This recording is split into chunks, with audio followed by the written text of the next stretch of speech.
Welcome to Advanced Patient Care, a podcast series by Vance Thompson Vision. Today's podcast is featuring advances in refractive cataract surgery, and I'm your host, Russell Swan. This podcast is here to bring you the latest advancements, cutting-edge research, and practical tips that you can apply to your clinic practice right away. So, if you're ready to expand your knowledge, stay ahead of the curve, and elevate your practice, you're in the right spot. And fortunately, I've got three great people to help us achieve that goal today. So without further ado, again, my name is Russell Swan. I'm a cataract and refractive surgeon as well as cornea and glaucoma specialist with Vance Thompson Vision out in Bozeman, Montana. And we're going to start off with Keith. Keith, could you go ahead and introduce yourself and share one fun fact if you would like to, bud? Yeah, you bet. Thanks, Russell. So I'm Keith Rasmussen, and I'm an optometrist here at Vance Thompson Vision here in Sioux Falls, South Dakota. I'm a South Dakota native. I grew up in a small town about an hour northwest of Sioux Falls. Went to Pacific University and did a residency in Reno, Nevada and Las Vegas, Nevada, and have been here with Vance Thompson Vision here in Sioux Falls for 20 years. This summer will be 20 years.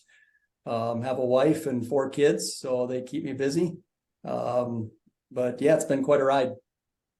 20 years, Keith. That's awesome. I love it. Brandon, you get to follow that up, bud. Boy, hard to do, but feel like I've been living in Keith's shadow since I started here. I'm Brandon Bartman. I'm an anterior segment surgeon. I did my fellowship up in Sioux Falls with Keith and the group up there, which was almost 7 years ago now, which is wild. But I'm in Omaha now, and I specialize in cataract, refractive, cornea, and glaucoma as well. I'm the father of 3 wonderful children, including a newborn Molly, and I know it's a lot, but I'm thrilled, and I love cataract surgery. Honestly, I'm just going to put that out there right now. This is my favorite thing, and I can't wait to spend the next 3 hours talking about it with you guys. Because that's our time limit. 3 hours, something like that. And if Brandon just like snoozes off and falls asleep, it's probably because Molly woke him up last night. So, and in the excitement of new kiddos in the crew, Tanner, take it away, bud. That's right. I'm Tanner Ferguson. I'm a cataract, refractive, cornea, and glaucoma surgeon at our Sioux Falls and also our Sioux City location. I'm originally from the Sioux City area, so it's been fun being back in that area, taking care of those people that I, played a role in helping me who I am today. I followed the similar pathway training-wise as Russell and Brandon, and was a medical student hanging around here at our Sioux Falls site when they were fellows. So looked up to them and was lucky to follow in their footsteps. I just joined the practice last July after my fellowship last year. And as Russell mentioned, Kayla is one of our optometrists here as well, and had the good fortune of being our first resident and trained alongside Brandon for a year.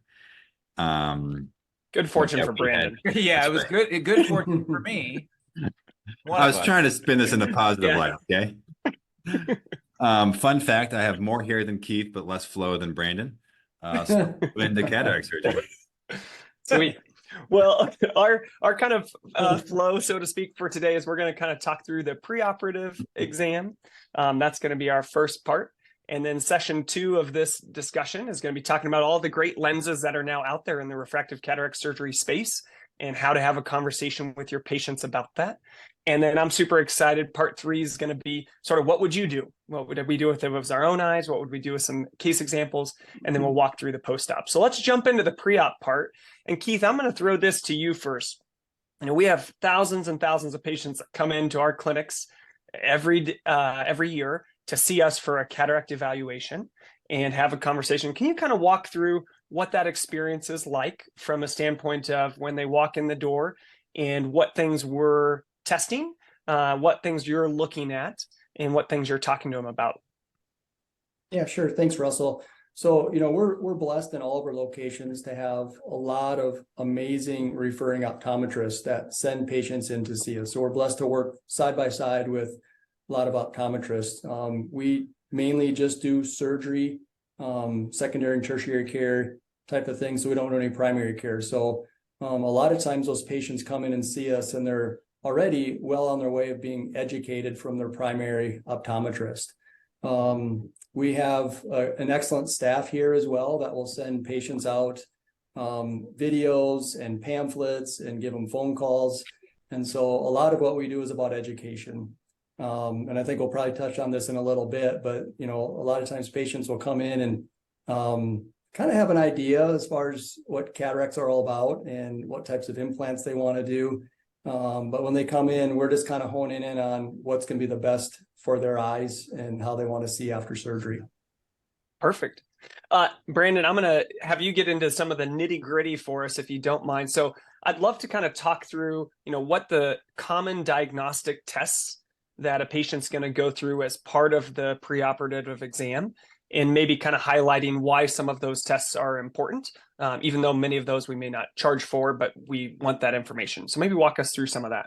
Yeah, and it's a hot topic, and it's an evolving topic, right? Because I feel like even since I started the practice down here, almost 6 years ago, it's changed, right? Because the technology changes and it gets better, and we use different information in different ways. And so, we have kind of a large number of tests and scans that we'll put patients through in the most, efficient way possible. But we've got a lot of data we need. So, of course, for any cataract surgery, we're paying attention to their ocular history. We're taking a good ocular history. We're taking, like Keith said, we're taking into account their personality and what they're looking for. But from an objective standpoint, we need to know what's their habitual refraction, right? What are they used to in terms of contact lenses or glasses?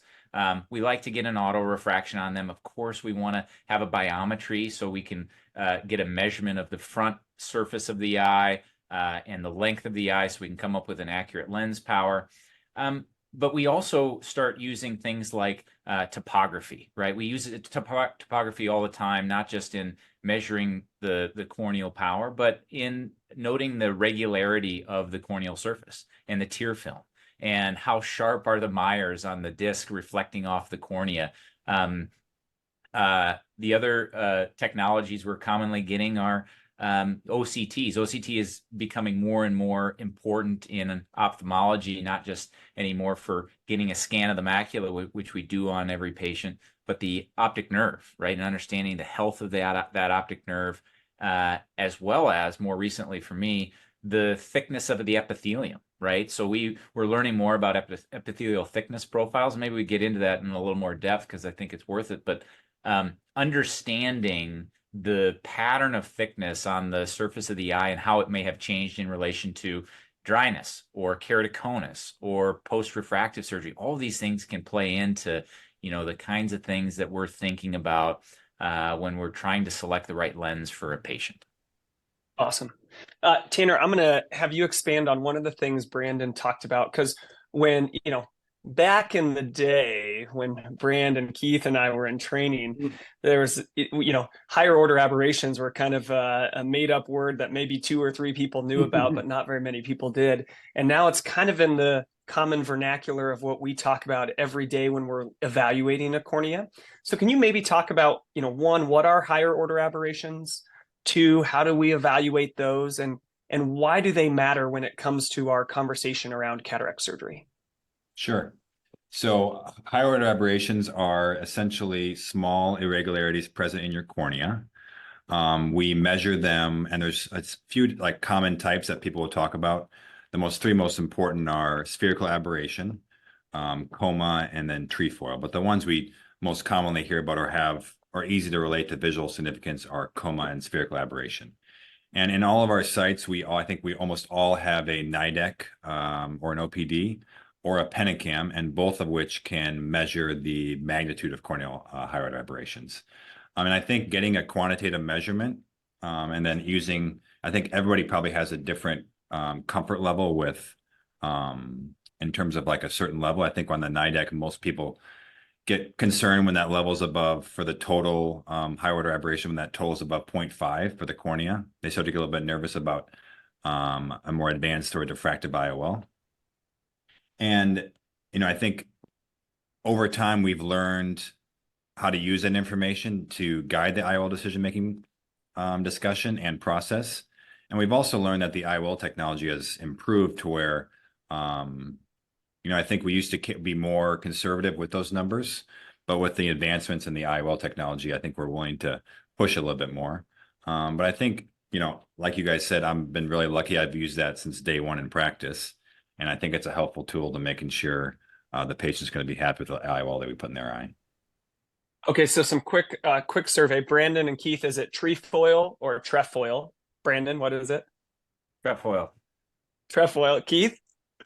I say trefoil as well. Oh, see, that's what I meant. So I don't know, but Tanner's going trefoil. You guys ever heard about trefoil?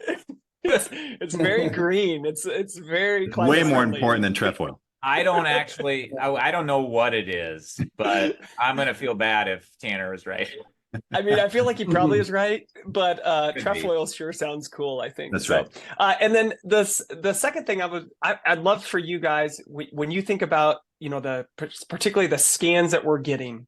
So if I had to tell you preoperatively for your cataract evaluation, you have a IOL or optical biometer, you have a regular topography, you have a way to evaluate higher order aberrations, and you have an OCT. Top to bottom, most important to least important, how are you rating those four things for great cataract surgery outcomes? Keith, you got to take it first. Oh boy. Well, I'd say the biometry is most important just because we need to figure out what power of implant's going to go in the eye. Trick question. But the cool thing about this is the instruments that you just listed off have a lot to do with refractive surgery. And so, this cataract surgery nowadays isn't just everybody gets a monofocal implant. So that's the cool and exciting stuff about what we're talking about today is it's really refractive surgery and how we talk to our patients, how they want to see after surgery, with glasses, without glasses, all these other pieces of equipment, topographies, OCTs, NIDEX to get high order aberrations. They're all coming back to the refractive status of the eye and how we're going to maximize that. So I think kind of basic overall arching to answer your question, I'd say biometry first is so we can get an implant in the eye. And then I'd want to see topographies, high order aberrations, which probably goes along with topographies, and then OCTs. Anyone say differently? No, I'm exactly the same for the exact same.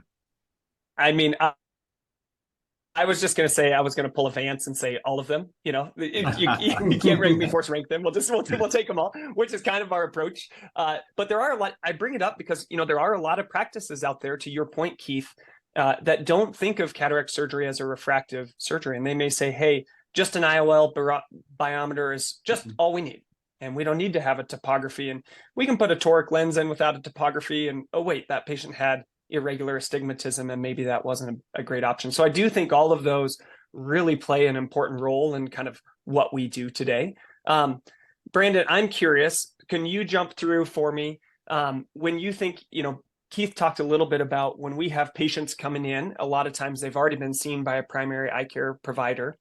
What's kind of the most important information or most helpful information that you're seeing on a note coming in for you for a patient that has a cataract and is being referred to you for surgery? What are the most helpful things that a primary eye care doctor can do to help prepare that patient and also to help prepare you for the conversation? Yeah, I think this is a really, really important question and something worth spending some time on. Every referral, I hope anyway, and in most cases, like we've got a great network of docs that send in, and most all referrals have these forms that are addressed to us with the patient's history and things like what is their best corrected vision, right? And what's their visual potential, right? We have the question on there, when were they at their visual potential, how long ago, and what was it? And then their ocular history, like this patient has been a habitual multifocal contact lens wearer for a long time, or a patient loves monovision, or all of these little important details about their past experience with these patients. I can't overstate how important those things are to me, because I use that information not only to help like guide appropriate care and make sure we're not missing something like a history of LASIK or something else, right? But also, equally important, it helps establish that relationship connection between us, the patient, and the referring doctor. It's like when the patient leaves their office scared, knowing, oh my gosh, I came in for new glasses and now you're telling me I need to have surgery to see better. If they know that we're in communication, like, oh, hey, I got to review this note from Dr. So-and-so. They were mentioning to me about this, that, or the other thing. All of a sudden, the loop feels more closed and secure to a patient who's already feeling vulnerable. So equally important to the information I'm getting is what that communication means to that patient. Perfect. I love it. I think that's a great kind of wrap up commentary on the preoperative section. And again, I think it's this beautiful meld of the information you get on the front end from someone who's had a long-term relationship with a patient, and then taking that information and blending it with the, great technology that we have to evaluate their eye to know kind of what options are best for them that really create a beautiful spot. So what I'd like to do. Yeah. Russell, do you mind if I mention one more thing? I would love it. All the technical stuff that we get, visual acuity, biometries, that sort of stuff. But one of the more meaningful things for me too is what's the patient do for an occupation? What are some of their hobbies? Because we're going to learn a lot about those things in terms of how they use their eyes and how they want to see after surgery. And so that for me is huge in helping a patient choose which type of IOL would be best suit their lifestyles. Yeah, Keith, I think that's such a great point. I think about, my parents who have not had cataract surgery. They're beating the average, but they're getting to the 70s. And my mom loves to be in her sewing room as much as possible and loves that super, super fine up close vision. And my dad could drive 12 hours in a day and just think it was the greatest day in the history of days. And their visual desires might be a little bit different, either occupationally or hobby wise. So I think that's a great, great point. So Tanner, any other closing thoughts you have on the pre-op part before we jump into the next section? The only other historical point that I think is important to include is, does the patient have prism in their glasses? Because no matter what lens we put in their eye or what cataract surgery we do, they're going to need that prism after surgery. And I think it's always an important thing to pick up when you're evaluating a patient or sending them. So, yeah, great point. Absolutely perfect. And last, and I would just highlight again the comorbidities that a lot of people talked about. The last podcast series talked a lot about how do we deal with glaucoma as a comorbidity, both in terms of MIGS surgeries, but also in terms of IOL implants. Obviously, macular degeneration, diabetic retinopathy, a lot of those things do play a big role.